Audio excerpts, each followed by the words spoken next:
Hey, welcome to Power Living 101. I'm going to have a quick conversation today about 5 things that your personal trainer should tell you and probably doesn't ever tell you. So really important things. First of all, 10 reps is not a magic number.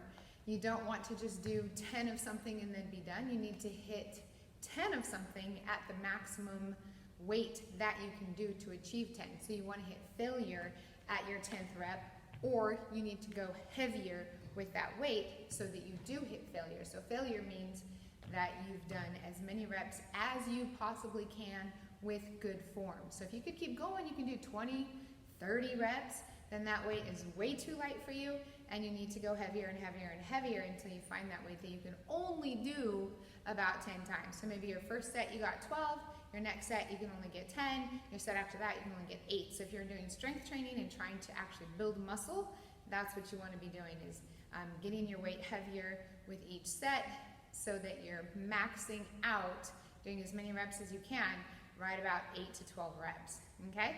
So don't just do 10 reps and stop. Adjust your weight accordingly. Workouts, number 2, workouts don't have to hurt to be effective. You should only get that sore the first time you do something new. So if you do get super sore from a workout, maybe you overdid a little bit, you pushed too hard. A lot of times trainers will push you super hard in that first workout, and you're so sore you don't ever want to go back. Well, you'll only get that sore the first time. Even if you did overdo it a little bit, the next time you do it, it's not going to hurt that bad. So you're okay. Go back within a few days. As soon as your soreness is a little bit better, go hit it again so that you don't get that sore again. As long as you do that workout again within, I'd say, a little bit less than 2 weeks, 2 weeks maximum, you should be able to not experience that same level of soreness. Okay? So even if you're not getting sore, that doesn't mean that that workout isn't effective for you. It is still effective. You are still getting stronger. So keep doing your workouts, keep pushing hard, keep working hard. Don't worry so much about getting sore.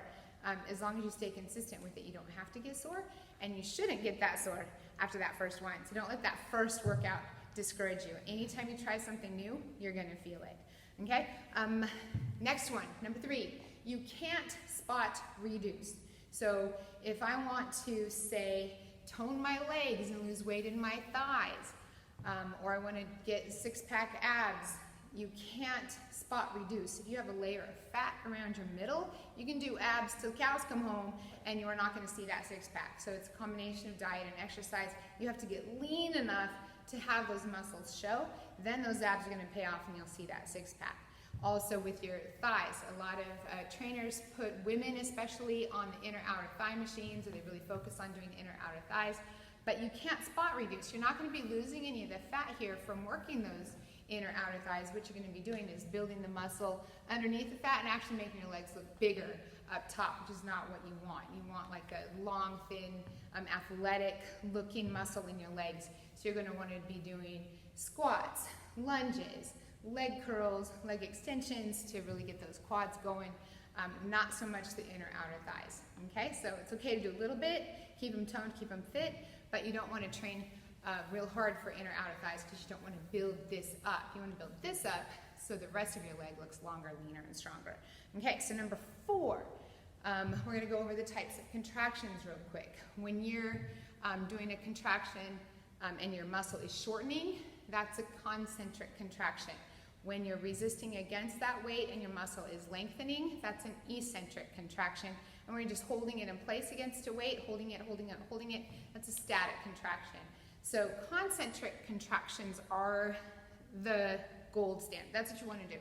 When you are shortening that muscle against a weight, you are building that muscle, you're making it stronger all the way through that range of motion. Perfect. You're not going to get very sore from that. You're going to get really sore from doing the eccentric contractions. So if you are holding your weight up and you go down slow, that's where you're going to get really, really sore. So if you want to be sore, do the eccentrics, focus on that, and as you lengthen that muscle, it's just going to tear it up a little bit more, and you're going to feel that soreness more. So eccentric is when you're lengthening that muscle against a resistance. And then the static contractions are things like holding a plank or doing a wall sit. Particularly with a wall sit. When you're sitting against a wall, you're holding that position, like this.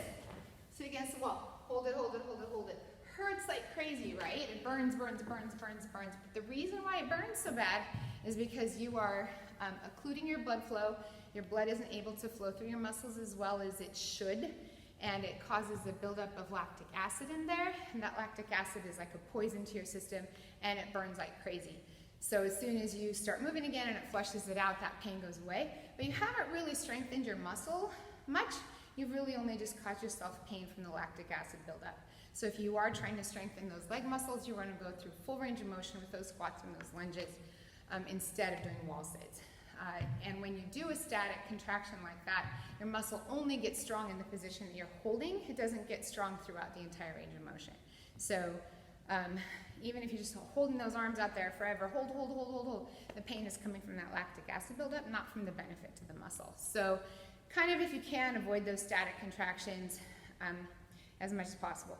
Then the fifth one I want to talk to you about is that fat burning zone. You've heard people say probably that, oh, you need to train in your fat burning zone, so keep it low intensity and just go, low intensity, maybe longer duration, but don't get your heart rate too high because you want to burn fat.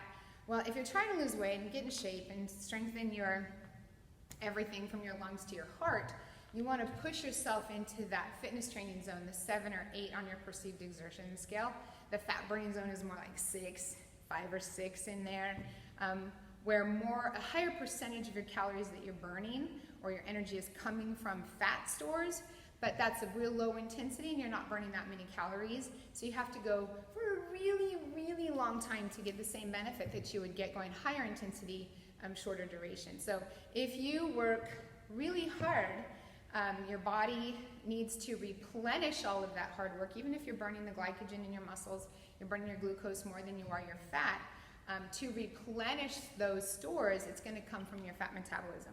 Okay, so you want to think calories in, calories out. The harder you work, the more calories you burn, plus you're strengthening your heart and your lungs at the same time and improving your blood. So work hard, keep your intensities in your fitness zone, which is 7 to 8. Your perceived exertion feels hard to very hard. That's where you want to be to get the most bang for your workouts. Okay, so I hope that helps. Those are 5 things that I think are super important for you to know that a lot of people just don't tell you. So have a great, great, great day. Apply all of your new knowledge, and I'll see you in some more workouts. Work hard, have fun. You're amazing.